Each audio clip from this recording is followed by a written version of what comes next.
नमस्कार, स्वागत है आपका। मैं हूं आपके साथ सपना दीपक मद्देशिया। बुलेटिन की शुरुआत करेंगे किरण चौधरी के कांग्रेस से इस्तीफा देने और बीजेपी में शामिल होने पर सीएम नायब सिंह सैनी का बयान सामने आया है। उन्होंने कांग्रेस पर निशाना साधते हुए कहा कि बड़े नेता कांग्रेस में घुटन महसूस कर रहे हैं। हुड्डा कांग्रेस पार्टी के बड़े नेताओं को खत्म कर रहे हैं और इसी के साथ तंग आकर नेता पार्टी छोड़ रहे हैं। और इसके साथ ही उन्होंने कहा कि कांग्रेस पार्टी देश में राहुल गांधी को लॉन्च करने में लगी है और उसी तरह हरियाणा में भूपेंद्र हुड्डा अपने बेटे को लॉन्च करने में लगे हुए हैं। कांग्रेस में घुटन महसूस कर रहे हैं क्योंकि कांग्रेस में भूपेंद्र सिंह हुड्डा अपने बेटे को लॉन्च करने में लगे हुए हैं। जिस प्रकार से कांग्रेस पार्टी राहुल गांधी को लॉन्च करने में लगी हुई है, हरियाणा के अंदर भूपेंद्र सिंह हुड्डा अपने बेटे को लॉन्च करने में लगे हुए हैं। बड़े नेताओं की बलि दे रहे हैं, घुटन महसूस कर रहे हैं और इसी कारण से वो लोग इससे तंग आकर के पार्टी को छोड़ रहे हैं और कांग्रेस आने वाले समय के अंदर पूर्ण रूप से वो खत्म हो जाएगी। एक इतना बड़ा नेत्री जिस परिवार ने हरियाणा को एक मजबूत विकास की दिशा दी है, चौधरी बंसीलाल का परिवार, और उसको कोई पूछता नहीं कांग्रेस के अंदर, उसकी हालत खराब कर दी। और हालत खराब होगी तो घुटन महसूस हुई तो उन्होंने पार्टी को तिजंजलि दी है, पार्टी को छोड़ा है और उन्होंने आरोप भी लगाया है। मैं देख रहा था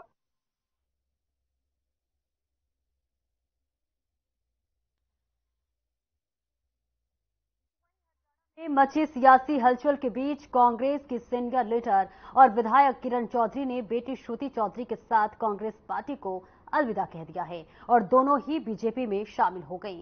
किरण चौधरी के कांग्रेस से इस्तीफे को लेकर अब हरियाणा के पूर्व गृह मंत्री अनिल विज की प्रतिक्रिया सामने आई है। इस पर अनिल विज ने हैरानी भरे अंदाज में कहा कि किरण चौधरी ने कांग्रेस छोड़ दी, इसका मतलब है कि एसआरके ग्रुप टूट गया और ये बहुत अच्छी बात है। साथ ही अनिल विज ने राहुल गांधी के ईवीएम को लेकर ब्लैक बॉक्स कहने पर तंज कसते हुए कहा कि ये चुनाव जीत जाते हैं और ईवीएम की बात नहीं करते, पर जब हार जाते हैं तो ईवीएम की बात करने लगते हैं।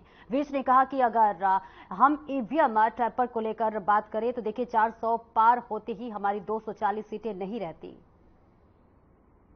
कांग्रेस छोड़ दी तो पता नहीं, इसका मतलब एसआरके ग्रुप टूट गया। टूट गया तो अच्छी बात है, और किरण चौधरी अगर बीजेपी में आ रही है तो और भी अच्छी बात है, फायदा मिलेगा। मुझे तो मालूम नहीं है, मैंने आपको बताया कि क्या हुआ है, पर अगर आप कह रहे हैं तो मैं उसका स्वागत। जब ये जीत जाते हैं तब ईवीएम का मुद्दा नहीं करते, जब हार जाते हैं तब ईवीएम का मुद्दा उठाते हैं। अब ये कह रहे हैं कि ये टेम्पर की जा सकती है।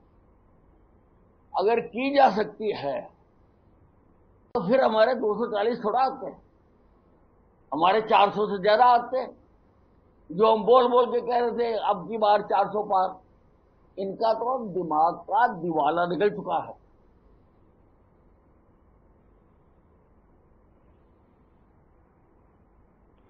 तो वहीं मुख्यमंत्री नायब सिंह सैनी करनाल से विधान सभा उपचुनाव जीतने के बाद देखिए धनबादी दौरे पर हैं और इस दौरान हकीकत नगर से सेक्टर 33 जाते हुए घोड़ीपुर फाटक के पास सीएम ने जो है अचानक से अपना काफिला रुकवाया, जहां पर सीएम सैनी ने जो है वहां पर गन्ने की जो है पहुंचकर इसी के साथ साथियों के साथ पूरा जूस पिया और गन्ने के जूस पीने के बाद वहां मौजूद लोगों से उनका हालचाल भी जाना। इस अवसर पर मुख्यमंत्री सैनी ने लोगों के साथ सेल्फी भी खिंचवाई। मुख्यमंत्री को देखिए अचानक से अपनी बेच पाकर लोग उनकी सादगी और मिलनसार छवि की तारीफ करते हुए दिखाई दिए।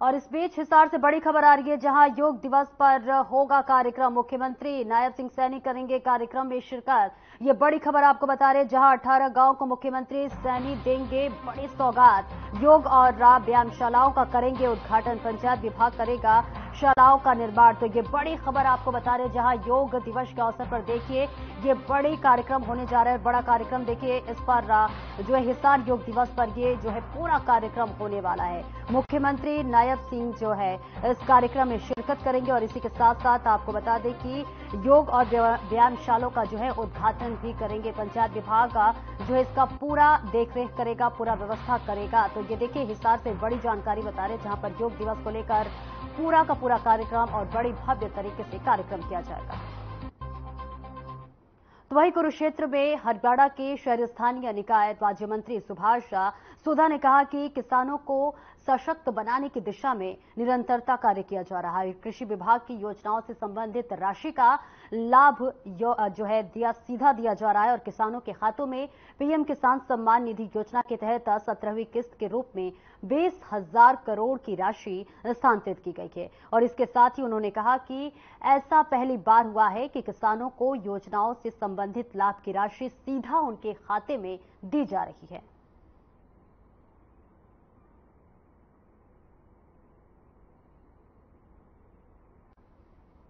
और वहीं आगे बढ़ते हैं, जहां अंबाला के गांव खैरा में गोली मारकर युवक की हत्या करने का मामला सामने आया है। यहां गोली लगने से एक युवक की मौत हो गई, तो वहीं दूसरा युवक घायल हो गया, जिसको आपको बता दें कि हालत उसकी नाजुक बनी हुई है, जिसका पीजीआई चंडीगढ़ में इलाज चल रहा है। फिलहाल हत्या की वजह अब तक साफ नहीं हो पाए हैं।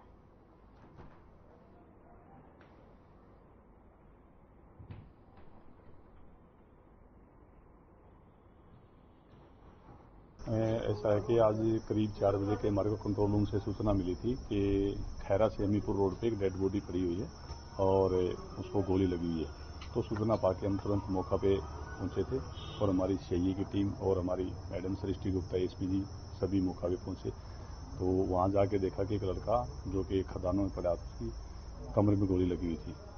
तो बाद में वहाँ के आसपास के गाँव के लोग आए तो पता किया, तो वो लड़का गुरप्रीत नाम का लड़का है जो गांव दानीपुर का रहने वाला है और बेकनौर में उसके मामा थे। गोली चलने का मामला आया है इन्फॉर्मेशन में, उसके रिगार्डिंग 2 पेशेंट आए थे। एक तो मृत पेशेंट आया हमारे पास, एक पेशेंट को हमने प्राइमरी ट्रीटमेंट देके रेफर कर दिया है। दोनों पेशेंट खैरा गांव के हैं।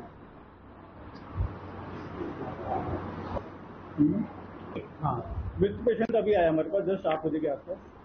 एक मृत है, एक जख्मी हालत में आया था, उसको हमने प्राइमरी ट्रीटमेंट देके उसको रेफर। पता एक लड़का था जी। क्या नाम है उनका? गुरप्रीत है जी। कौन सी जगह घटना हुई और क्या? ये जी खैरा के आसपास हुई। क्या लगा है? इसका जी गोली लग रही है जी। कौन सी जगह? पीछे लगी, हार्ट के आसपास पीछे से रुई से। कोई पुरानी रंजिश क्रॉस हुई है जी। नो सर, इस बारे में तो नहीं पता। पुरानी रंजिश। एक बंदा रेफर भी है? हाँ जी, रेफर भी है। क्या उसका नाम क्या है? एक चंडीगढ़ है जी। क्या नाम है? गुरजंट है जी उसका नाम। हाँ जी।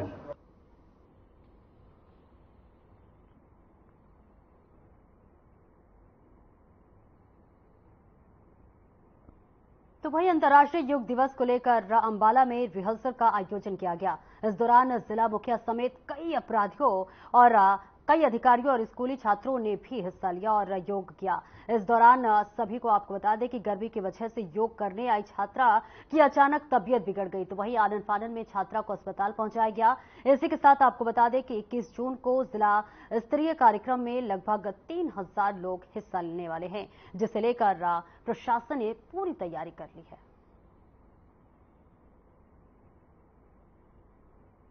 दौड़ थी, उसके में लगभग 500 के लगभग बच्चों ने भाग लिया है और बहुत ही अच्छा बच्चों का उत्साह है और हमारी पूरी तैयारी है। लगभग पूरे प्रोग्राम में 3,000 के लगभग लोग पार्टिसिपेट करेंगे। इसमें स्कूली बच्चे भी हैं, कॉलेज के भी हैं, ITI से भी है और हमारी समाज सेवी संस्थाएं NGO भी है, भारत विकास परिषद है, पंतजलि है और कई संस्थाएं। लोगों में पूरा उत्साह है और हमारी प्रशासन की पूरी तैयारी है। सर, कुछ बच्चों की आज तबीयत भी बिगड़ी है, तो स्वास्थ्य विभाग को स्वास्थ्य विभाग को हमें अलर्ट कर रखा है, डॉक्टर की ड्यूटी लगा रखी है। आज भी आपने देखा उसी टाइम एम्बुलेंस की गाड़ी उनको तुरंत उपचार हमने शुरू करवा दिया। कल भी ये फाइनल, जिस दिन 21 तारीख को हमारा जो प्रोग्राम फाइनल प्रोग्राम है, उस दिन भी ये व्यवस्था पूरी रहेगी।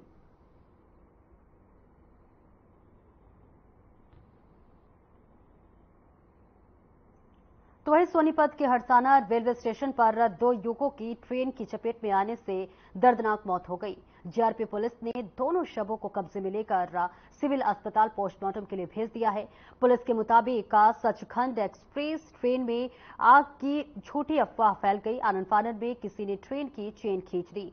ट्रेन में सवार कुछ लोग नीचे उतरने लगे। इस दौरान दूसरी तरफ से आ रही ट्रेन की चपेट में आने से मौके पर ही दोनों युवकों की मौत हो गई। पुलिस पूरे मामले की जांच पड़ताल में जुटी है।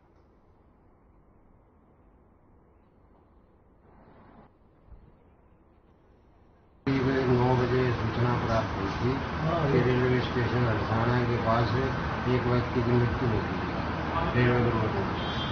जो उसको शव उठाने गए, कुछ देर के बाद दूसरा शव भी दिखाई दिया। तो दूसरे शव की कार्रवाई के लिए आगे बुलाया गया और दोनों शवों को उठा गया और शव बरामद पाया गया, जिसकी एक की शनाख्त मैं के सन्नौख राजेश वासी कुंडरी के रूप में हुई है।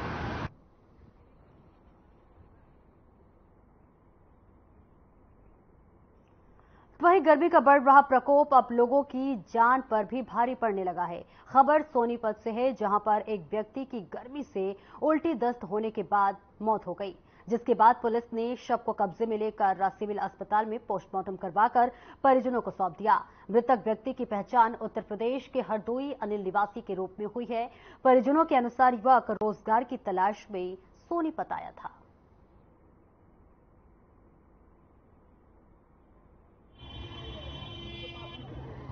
भाई कानो एकदम उसको उलझन पैदा हुई अंदर से।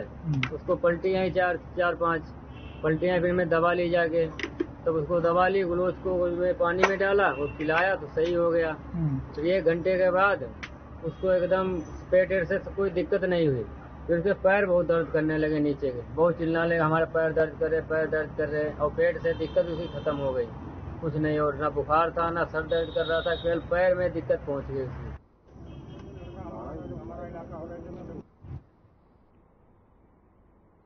तो वहीं कुरुक्षेत्र हरियाणा के खेल एवं पर्यावरण मंत्री संजय सिंह ने पिहोवा के गांव श्योपुर से स्थित जंगल का औचक निरीक्षण किया। जंगल में खामियां पाए जाने पर खेल एवं पर्यावरण मंत्री संजय सिंह ने फॉरेस्ट रेंज अधिकारी अजय नैन को सस्पेंड करने के आदेश दिए। खेल पर्व पर्यावरण मंत्री संजय सिंह ने पत्रकारों से बातचीत करते हुए कहा कि हरियाणा के मुख्यमंत्री नायब सिंह सैनी ने उनको ज्यादा से ज्यादा पेड़ पौधे लगवाने और जंगलों में उचित व्यवस्था हो, इसको लेकर आदेश दिया है, जिसको लेकर वह पिहोवा के गांव श्योपुर से स्थित जंगल का निरीक्षण करने के लिए पहुंचे थे और पिछले काफी समय से उनकी एक अधिकारी के खिलाफ शिकायतें भी मिल रही थी, जिसको लेकर उन्होंने यह निरीक्षण किया। उन्होंने कहा कि कई खामियां मिलने पर फॉरेस्ट रेंज अधिकारी अजय नैन ने आज सस्पेंड करने के भी आदेश दे दिए और उसकी जांच करने की भी आदेश दिए गए और जब तक उनकी जांच चलेगी तब तक सस्पेंड रहेंगे।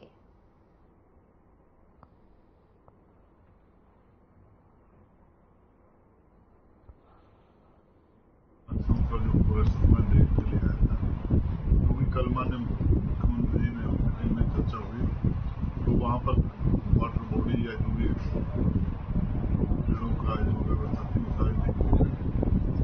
कई जगह वो डिपार्टमेंट ने अच्छा काम भी किया है। हमने कई जो फोकस लगाए हैं वो भी हमने देखे हैं। जंगल में बहुत से पेड़ अच्छे भी हैं, लेकिन ज्यादातर मात्रा जब ठीक है वो ज्यादा पाएगी। लेकिन बहुत जल्दी आज मेरे मन में हमारे जो फोर्स के अधिकारी से उनको आदेश दिए कि यहाँ पर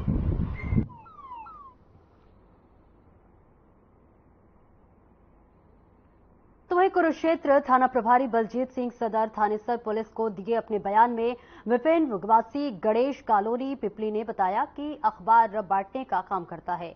उसका भाई रिंकू ड्राइवरी का काम करता था। 16 जून को उसे सूचना मिली कि पिपली चौक पर उसके भाई रिंकू को लड़ाई झगड़ा में चाकू लग गया है। वे उसी समय पिपली चौक पहुंचा तो पता चला कि रिंकू को LNJP अस्पताल कुरुक्षेत्र में लेकर गए हैं, जहां पर पहुंचने पर पता चला कि डॉक्टर ने रिंकू को मृत घोषित कर दिया है। उसे जानकारी मिली कि रिंकू अपने साथियों के साथ पिपली चौक पर मौजूद था। उसी समय अंशुल वासी पिपली मौके पर आया और रिंकू के साथ गाली गलौज करने लगा। वहीं बयान पर थाना सदर थानेसर में हत्या का मामला दर्ज करने थाना सदर थानेसर की टीम ने हत्या मामले के आरोपी को गिरफ्तार कर लिया है, तो वहीं पुलिस आगे की कार्रवाई में जुटी हुई है।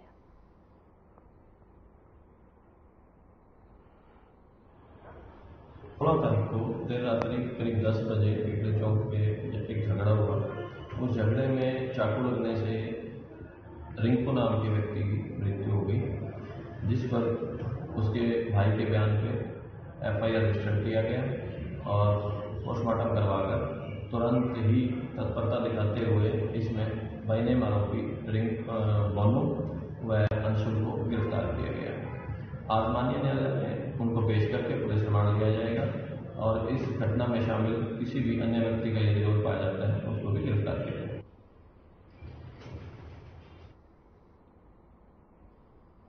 तो वहीं दिल्ली चंडीगढ़ NH 44 पर स्थित सोनीपत के मुरथल में एक फेमस ढाबे पर पराठे को लेकर जमकर मारपीट होने का वीडियो वायरल हो रहा है। वीडियो में कस्टमर और स्टाफ के बीच कहासुनी होने के बाद मामला मारपीट तक बढ़ गया और इस दौरान बाबा स्टाफ के लोगों का लात घोंसे और थप्पड़ मारते देखा जा सकता है। इस झगड़े को किसी ने मोबाइल फोन में कैद कर लिया और उधर सुखदेव ढाबा के मैनेजर ने वीडियो को कई साल पुराना बताने के साथ कहा है कि ढाबे को बदनाम करने की नीयत से किसी ने वीडियो वायरल कर दिया है। ये आज से 4 साल पहले की वीडियो है और टेबल पे बैठ के टेबल को थालियां पीट रहे थे, कटोरियां बजा रहे थे आपस में और हुड़दंगबाजी कर रहे थे। स्टाफ ने उनको रोकने की कोशिश की, फिर वो स्टाफ के साथ मारापीटी करने लगे। फिर स्टाफ ने उनको पकड़ के और उनको बाहर का रास्ता दिखा दिया भी आपके लिए यहाँ ऐसे आप हुड़दंगबाजी करेंगे तो आपके लिए यहाँ खाना नहीं है। तो वीडियो हमने नहीं बनाया, वीडियो किसी गेस्ट ने बनाया हुआ है, हमारे द्वारा कोई वीडियो नहीं बनाया। ने सर किसी शरारती तत्व ने पुरानी वीडियो उठा के और वायरल कर दी है, जबकि ऐसा कुछ है नहीं। ये रिसेंटली अभी कोई हमारी ऐसी कोई वीडियो या कोई लड़ाई झगड़े वाली ऐसा कोई है ही नहीं।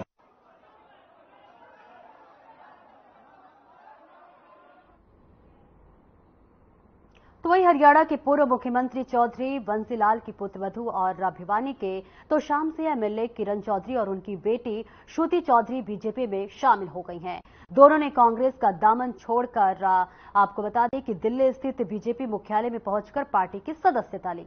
श्रुति और किरण चौधरी को केंद्रीय मंत्री मनोहर लाल ने बीजेपी में ज्वाइन कराया है और इस दौरान हरियाणा के मुख्यमंत्री नायब सिंह सैनी भी इस बीजेपी मुख्यालय में मौजूद रहे। बीजेपी में शामिल होने पर पूर्व कांग्रेस नेता किरण चौधरी ने कहा कि ये फैसला उन्होंने अपने नेतृत्व और प्रधानमंत्री जिन्होंने विकसित भारत का संकल्प रखा है उनसे प्रेरित होकर लिया है। पीएम मोदी ने देश हित के लिए जो कार्य किए हैं उसी के कारण तीसरी बार दिल्ली में बीजेपी की सरकार बनी है।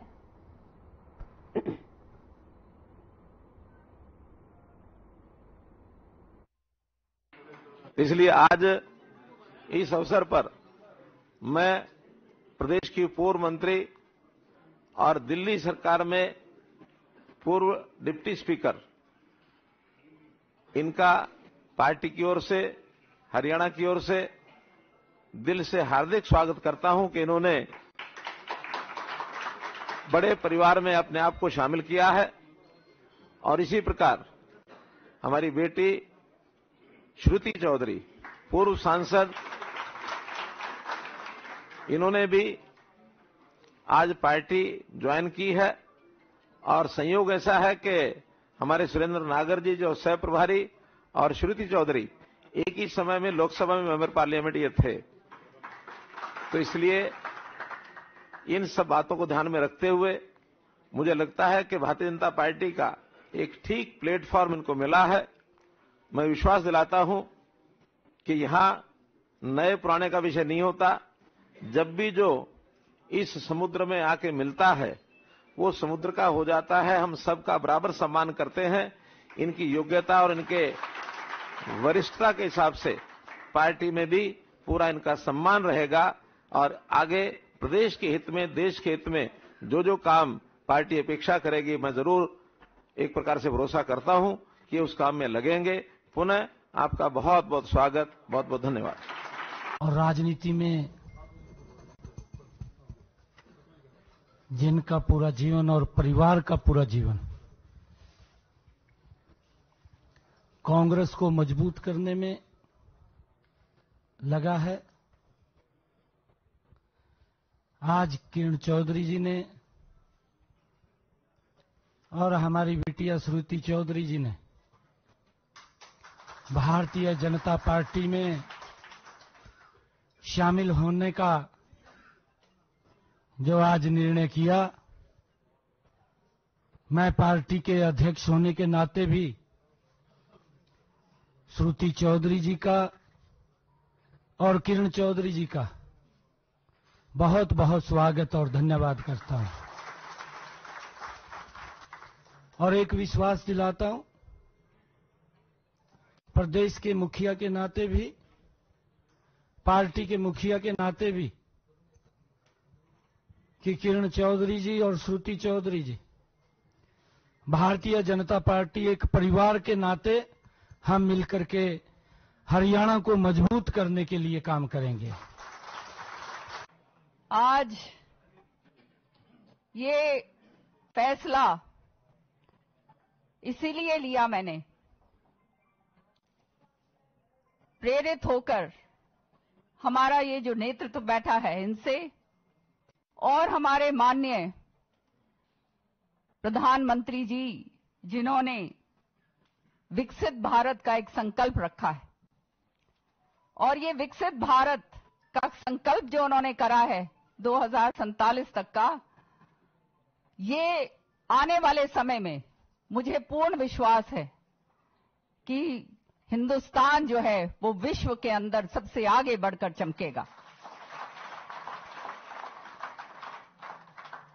माननीय प्रधानमंत्री जी ने जो जनहित के ही नहीं देश हित के जो काम करें, उसी के कारण आज तीसरी बार, जो ये अपने आप में एक इतिहास है,